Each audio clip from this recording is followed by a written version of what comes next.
Jongkok sudah menunggu hampir 30 menit, tapi Yan belum menampakkan dirinya. Dia tahu Yan pasti datang dan memutuskan menunggu lebih lama lagi.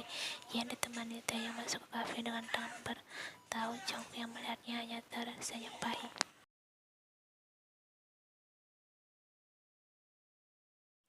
Aku tahu kau pasti datang, ucap Jongkok berdiri menyambut Yan yang datang bersama suaminya. Apa yang ingin kau katakan? Cepatlah, suamiku menunggu, ucap Yan dingin. Dia duduk di depan Jongkok, sedangkan Taeyong memilih duduk terpisah. Dia memberikan waktu untuk Yan menyelesaikan masalahnya.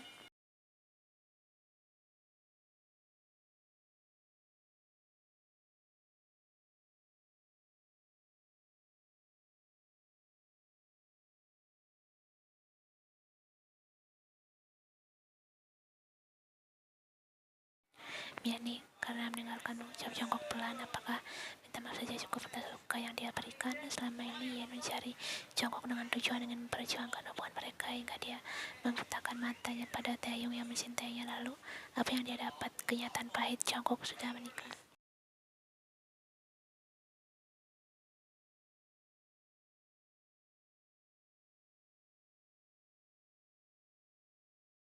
Tidak perlu minta maaf, itu hanya akan menambah rasa sakitku, balas Yan dengan suara serak seperti ada batu di tenggorokannya.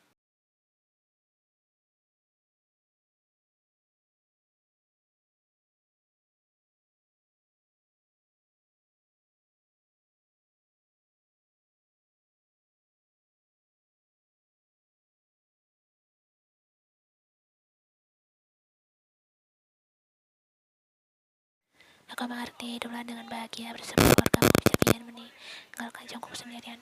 Kau juga, Yan, batin Jongkok. Disinilah akhir cerita mereka, tak selamanya kisah cinta akan berakhir bahagia. Finally home, seru Yan senang melempar tubuhnya ke kasur empuk yang saya situ. Taeyong ikut berbaring dan memeluk istrinya dengan erat. Mereka sudah saling berjanji untuk tidak membahas masa lalu lagi, mulai rumah tangga yang bahagia dari awal.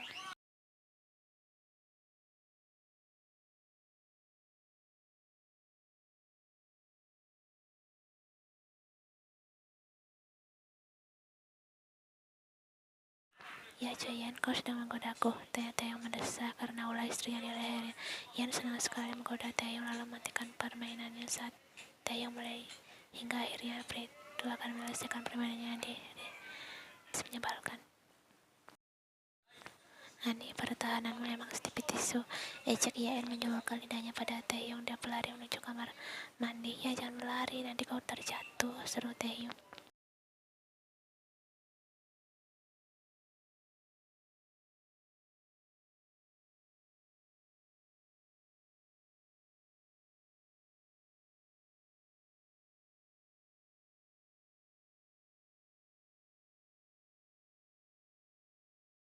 Yan ya, ayo berkencan, ucap Taeyong. Yan mengangkat wajahnya melihat Taeyong dengan jelas. Suaminya tersenyum membalas tatapannya.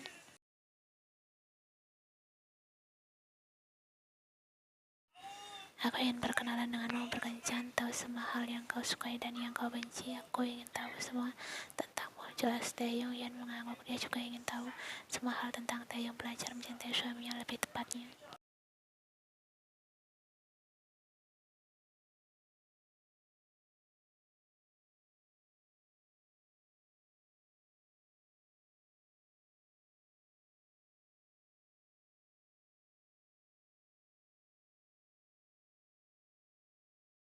Tapi satu hari mereka lalui tanpa beradu mulut. Sifat Yan yang membangkang lalu membuat Taeyong emosi, tapi Yan dengan cepat mengatasi emosi.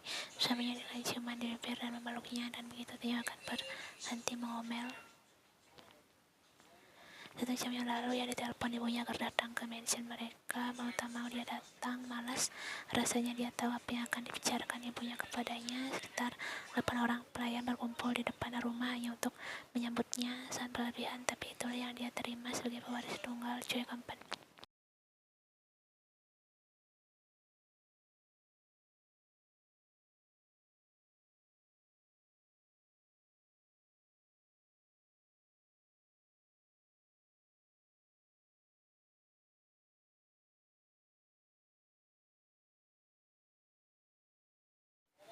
Jika begitu, berhentilah bekerja, fokuslah mengurus suamimu di rumah, dan mulailah berpikir memberi kamu cucu Yen. Kau dan Taeyong terlalu sibuk bekerja, potong Nyonya Choi. Apalagi sekarang menyuruhnya berhenti bekerja setelah Yen merasa memiliki tanggung jawab anak. Yen memang ingin memiliki anak, tapi apakah dia sudah siap menjadi ibu? Dan apakah Taeyong juga ingin memiliki anak? Banyak lagi pertanyaan di kepala Yen setelah Nyonya Choi meminta cucu kepadanya.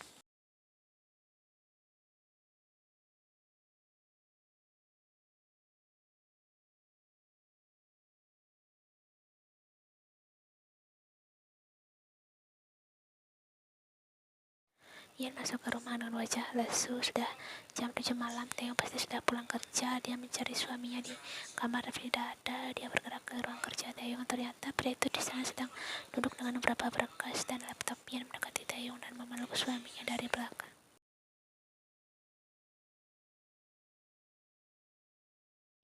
Kau sudah pulang? Tanya Taeyong masih sibuk dengan kertas di depannya.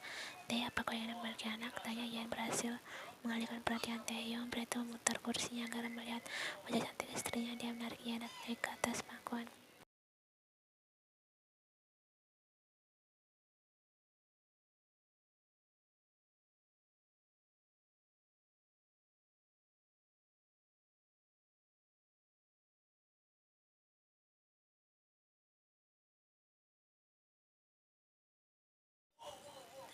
Entah sejak kapan Taeyong membawa Ian ke kamar. Semuanya terjadi dengan cepat tanpa disadari. Suara desiakan dan erangan memenuhi setiap sudut kamar itu. Semuanya karena ulah kedua bibir mereka yang saling bertaut. Kini bibir Taeyong mengacu pindahi mata hidung hingga kembali lagi pada bibir istrinya.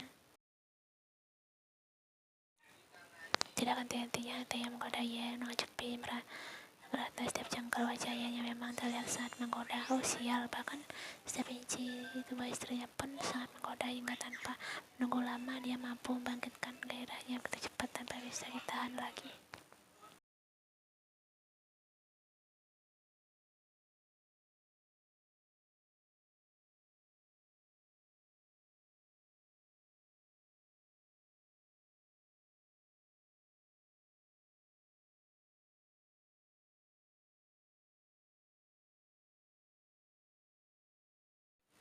Aku mencintaimu, saya ucap Taeyong seakan menahan gairah yang hampir mencapai ubun-ubun. Bibir pria itu tidak berhenti mengacup leher Ian, menciptakan hasil karyanya di sana. Ian semakin menegakkan kepalanya, menikmati kecupan bibir Taeyong yang menyapa kulit lehernya.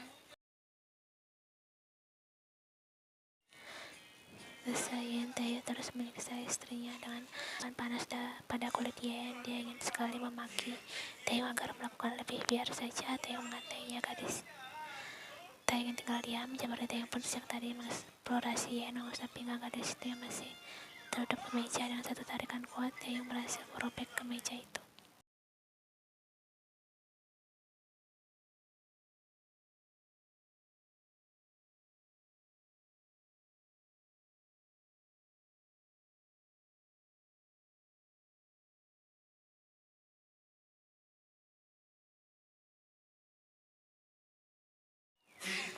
Ian menggeleng pelan terhadap wajah Taeyong yang berada di atasnya. Astaga, apa yang baru saja dia katakan? Pasti Taeyong akan semakin senang mengerjainya. Jadi, kau ingin aku membelinya? Selalu terus, Taeyong terus mengusap. Tiba-tiba Ian menghentikan gerakan Taeyong. Cukup, Taeyong, gadis itu bangkit. Bolehkah aku yang memimpinya? Aku akan membuatmu nikmat, lanjut Ian sambil memotong. Taeyong membuat pria itu terkejut karena keagresifan istrinya tak terduga. Ian kini berada di atas Taeyong.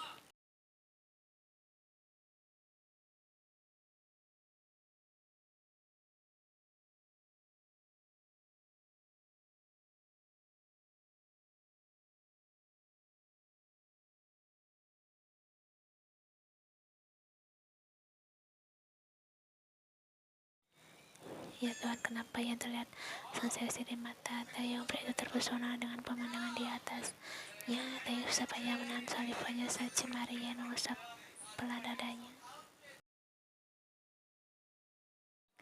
Ian menyadari apa yang dia lakukan membuat Taeyong. Pria itu berusaha keras mengendalikan agar tidak menyerang Ian lebih dulu. Astaga, dengan begini saja kau sudah terpancing. Pertahananmu sangat tipis, Ian. Sangat senang menggoda Taeyong. Lakukan sesukamu, Jayen.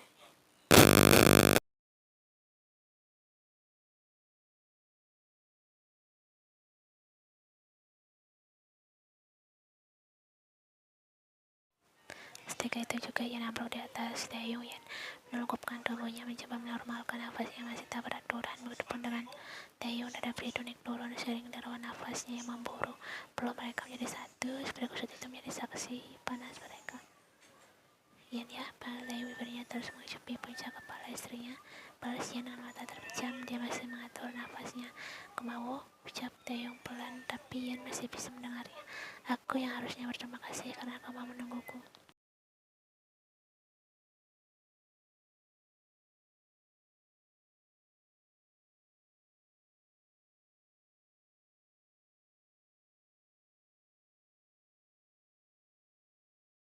Ternyata saja mendengar ucapan istrinya, tidak terima hanya mendapatkan ucapan saja dari istrinya. Dengan sengaja dia bergerak dan mencoba menggoda istrinya. Sial, kau Kip Taeyong, desa Yan tertahan saat tubuhnya memanas lagi karena ulah Taeyong. Panggil aku Opa, pinta Taeyong. Kini dia membalik keadaan dan Yanlah yang berada di bawahnya. Taeyong, jangan menggodaku, lakukan dengan cepat. Sebelum kau memanggilku Opa, balas Taeyong. Gerakannya semakin lambat membuat Yan semakin frustasi. Opa bergerak cepat, Rajo Yan. Setelah permintaannya terpenuhi Taeyong, keduanya melanjutkan kegiatan panas itu sebanyak 3 kali hingga akhirnya Yan kelelahan dan Taeyong ikut berbaring di samping istrinya, menyelimuti Yan dan membawanya ke dalam pelukannya.